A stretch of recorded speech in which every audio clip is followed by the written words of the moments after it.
Kimberly Moore of Ivory Moore Design Group, and you guys know me as an interior designer and general contractor. But a lot of people who have been following me for many years also knew me as a hairstylist. They also knew me as a wife and a mother.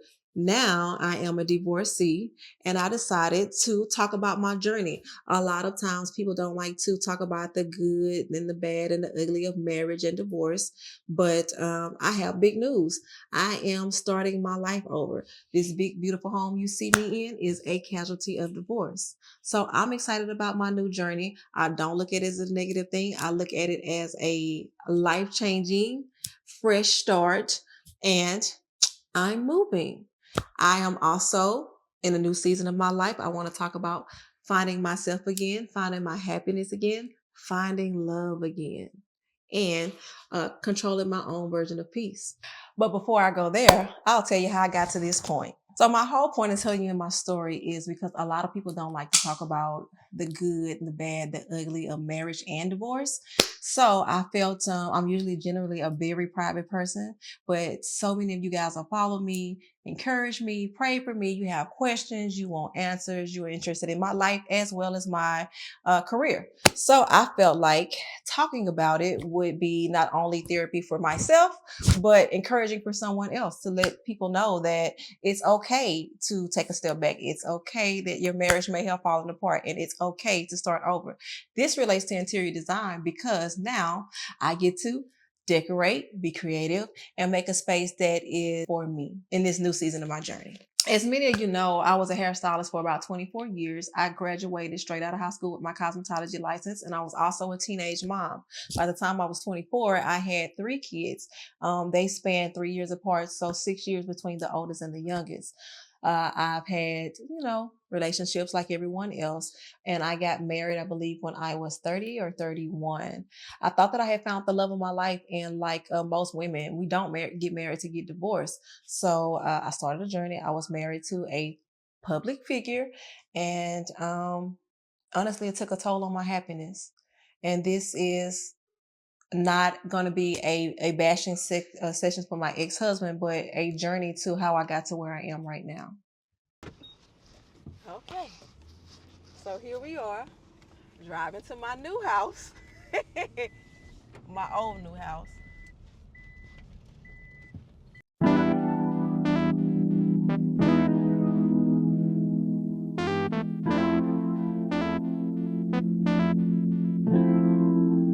And here we are.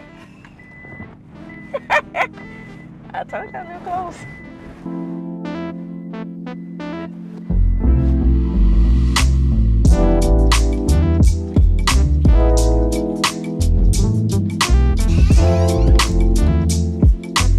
So, welcome to my home.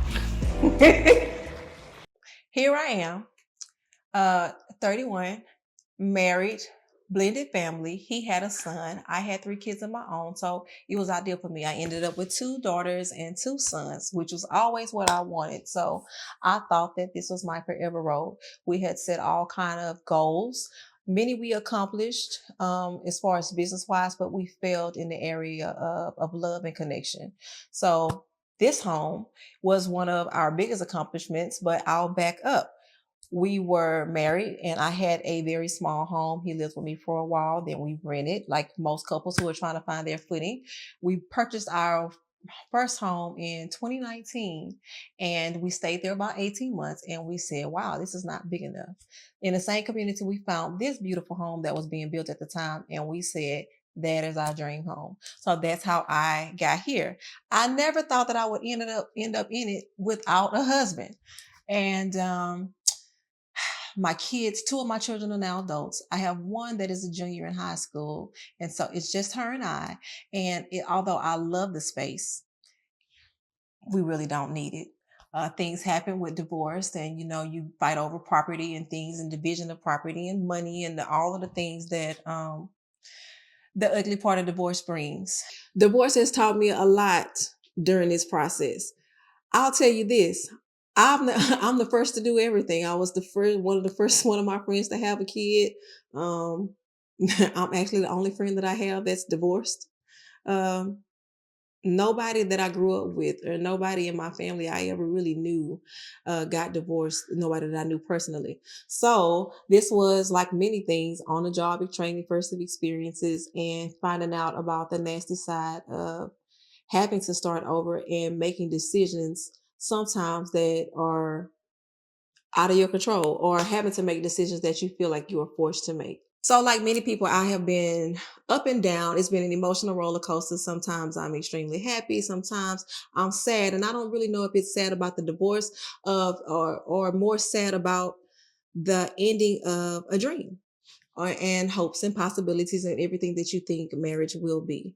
What I have noticed is that so many people have called me, inboxed me, text messaged me with their own similar stories, and they see my happiness and they want to know, or they want to leave their marriage, or they're unhappy, or they're starting over and they want to know more about my journey. So I felt like instead of having individual phone calls, let's just have a group session and get it all out. What I want to share is for someone else that is in my position is that it's okay to start over and to enjoy the journey and to stop giving a damn about what people think.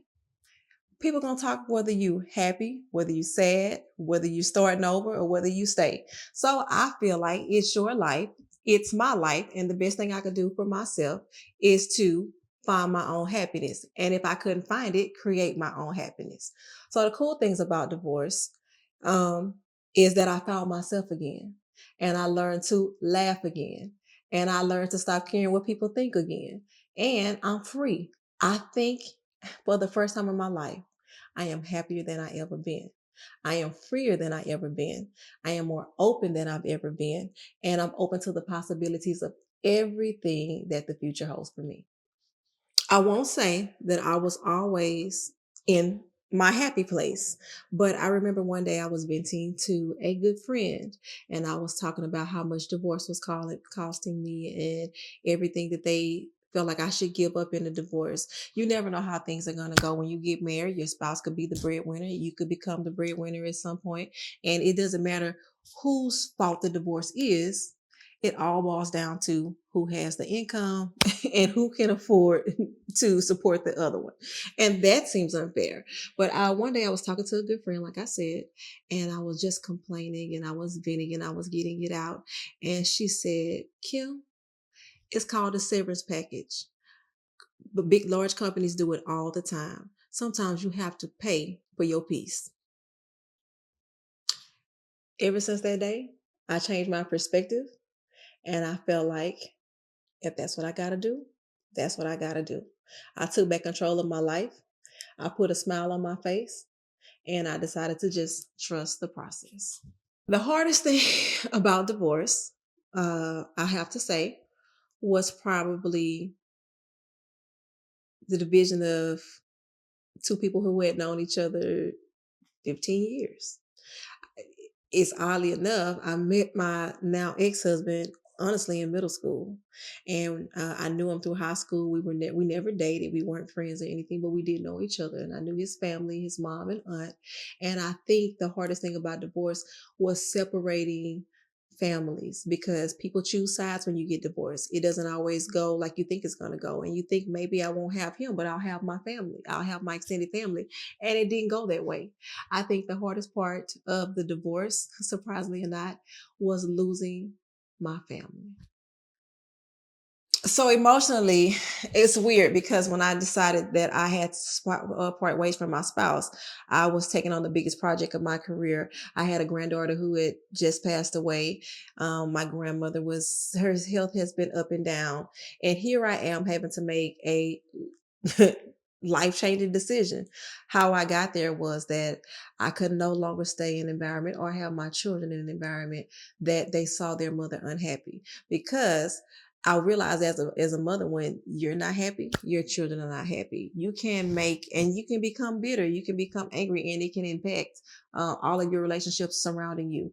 So I got to that point because I felt like it had started to take a toll on additional relationships, not just the one I'm in, but with my children and maybe even with my friends, or how I started to have a perception of life and people in the world. I started to not have trust in people. I started to um, not had trust in just mankind as a whole. So I got there because I wanted to ensure that I was being the best version of myself and not living or being someone that someone else wanted me to be.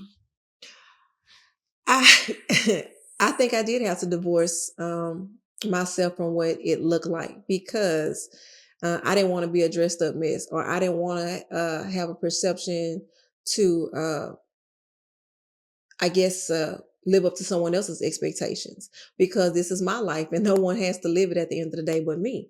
So I decided to get past the what people think, or what would people say, or if how it would impact other relationships. And I had to do what was in my best interest. How this relates to interior design is that I get to do what I love. I am going to downsize. I have another home that I'm going to move back into, and I'm going to decorate it. I'm going to be creative, and I'm going to make a space for the season that I'm in now, for the Kim that I am now, and for the to reflect the happiness that I have. And I just get to do what I love, all while building a new process for myself, or building a new journey for myself. You see how close it is? So this is now my new home. And although small, I'm going to make it beautiful. And you guys are going to enjoy the results. I just know that you will. We're going to tear out this island and extend it. We're going to, as you know, I have a ton of cabinet space in my current home. So I'm going to tear out these cabinets, take them all the way up to the ceiling for storage. We're going to do new countertops because now I am not so in love with these cabinets, even though I liked them 5 years ago. And that's okay. Your style can evolve, it can change. And then now it has to reflect the person that you are today. So cabinets are gone. Island is gone. I'm going to put in a new sink. I'm going to extend it. I'll move the microwave. Even the floors, I am considering changing. I'll tell you what, let's go into the master bedroom.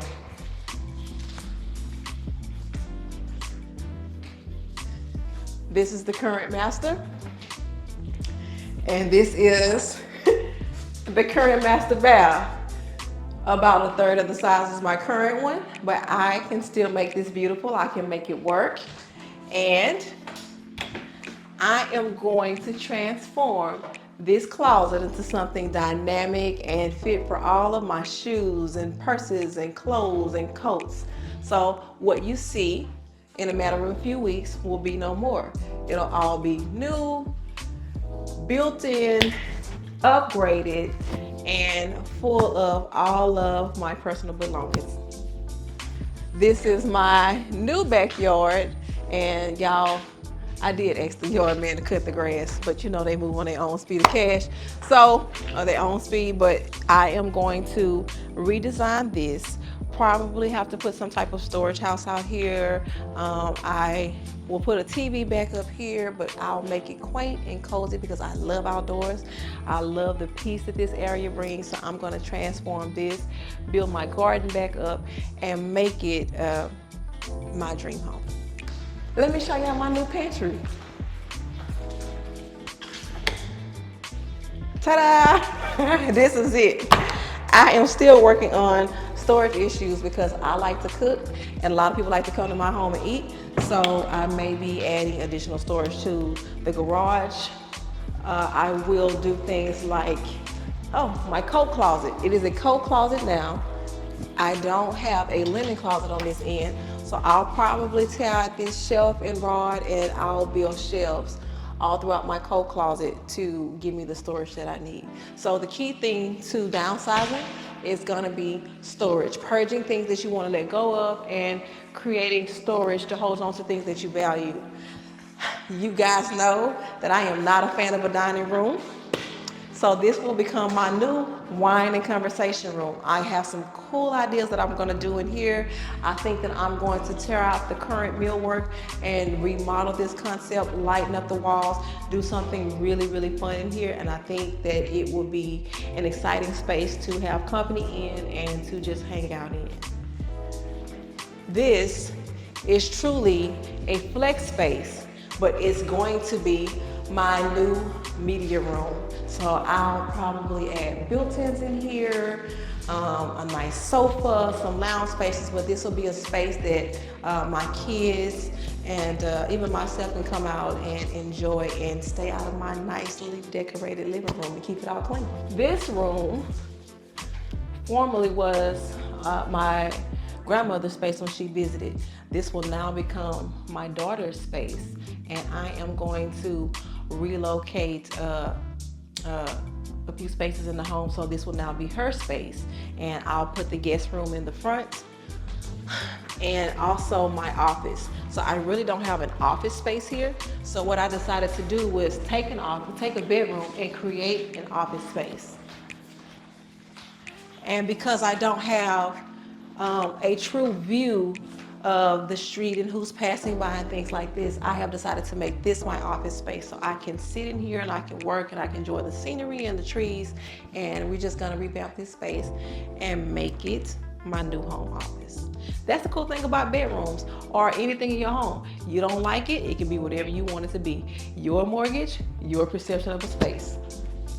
Other guest bath, and this will be the new guest bedroom. So it's not a big space. The cool part about it is I'm going to buy furniture to make the space feel bigger, more open, and maximize it to where people feel comfortable in a small space. So a lot of times people always want to buy a king bed. Maybe we only put a queen in here. Maybe we only put a full in here. Maybe we would do smaller nightstands to keep the space feeling more open. Paint, choice of drapes or window treatments, what you do, the kind of art you put in here, all of that stuff is going to make a difference in what I put in here and how big or how tight it feels. But my whole goal is to keep it airy, cool, modern, transitional maybe, and just a reflection of me. So I have a cool oversized mirror that I am not willing to part with. It'll probably be here or a wall over here. I'll add bench seating, I'll add art, I'll add new millwork, I'll add pendant lights from the ceiling. I'll change a lot of this lighting. I'll probably repurpose this ceiling fan that's inside because it's an indoor-outdoor ceiling fan. I'll place it outside. I'm gonna change the chandelier and make it real cool. I'll probably change this Sputnik chandelier. So you are going to see a lot of evolvement in this space. So take a good look around, because it will not look like this in the next 6 weeks. And you get to join my journey. Yeah, I'm gonna try to do a lot of it in 6 weeks. And we're not rich, so we're gonna do some of it in parts.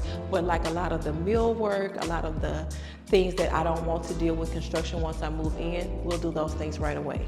And we'll add decor as we go along. If you wanna know about all things Kimberly Moore and all things Ivory Moore Design Group, subscribe to my YouTube channel. You know I'm your homegirl. I'm gonna keep it real. We're gonna talk about love, business, divorce, overcoming, BS, you name it, we're discussing it. So the link is in the bio. Subscribe to my YouTube.